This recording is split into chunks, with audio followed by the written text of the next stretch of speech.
So in this video, I'm going to talk about the 5 main indicators of a recession and where the most recent data suggests we're headed in 2024. So whether you're a real estate investor like myself, or someone looking to purchase their first home, or just any old person off the street, these are the things you need to know in order to be better prepared and stay ahead of the pack. So let's dive into it. So who declares a recession? So who declares a recession? So who declares a recession? Well, it's actually the responsibility of the National Economic Research Board, National Bureau of Economic Research.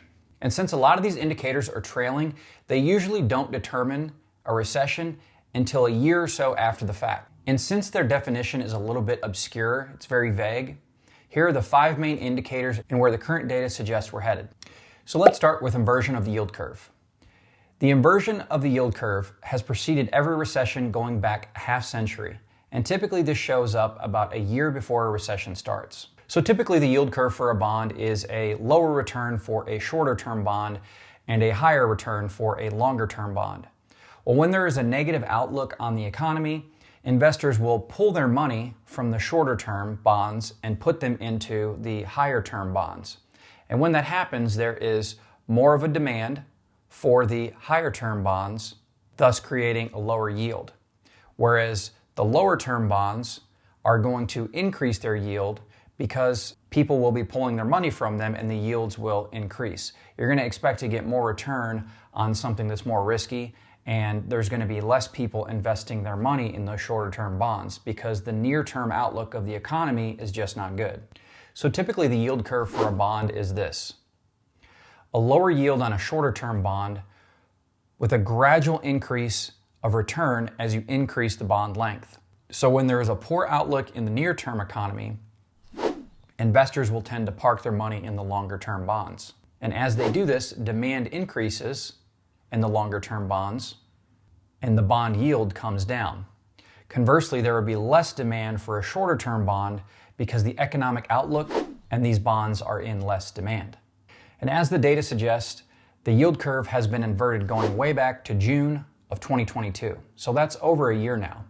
And although this indicator isn't perfect, it still historically has predicated a recession going back a half century. Now, we can't use this alone as the determining factor for a recession, but it is historically an indicator of what's to come.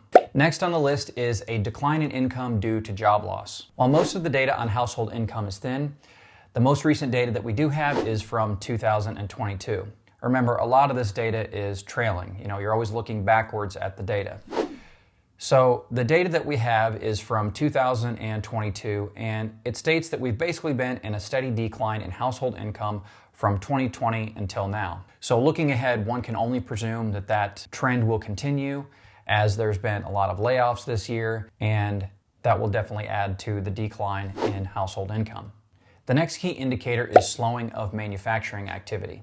According to the New York Fed, manufacturing activity slowed to 0.7 in October, and it was weighed heavily by auto strikes. While concrete data still isn't in for this one, we all know there has been trouble in the auto market for some time.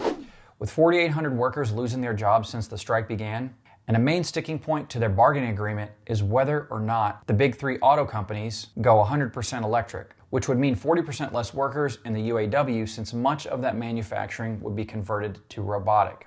To go along with that, the major backdrop to all of this is the increase in interest rates. The Fed purposely increases interest rates to slow the economy. So if you have an increase in interest rates, you're going to have less business being done in the economy.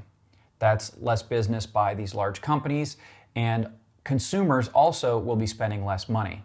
So if consumers are spending less money, that means that these companies will be producing less because there's going to be less demand. So although these things aren't glaringly obvious in some of the statistics currently, one can only presume that they're definitely going to be in the near future, simply because there's going to be less demand. People are going to be spending less money. You can see this in many indicators, such as the increase in credit card debt. We all know that student loan repayments have started up again, and we know that car loan delinquencies are on the rise.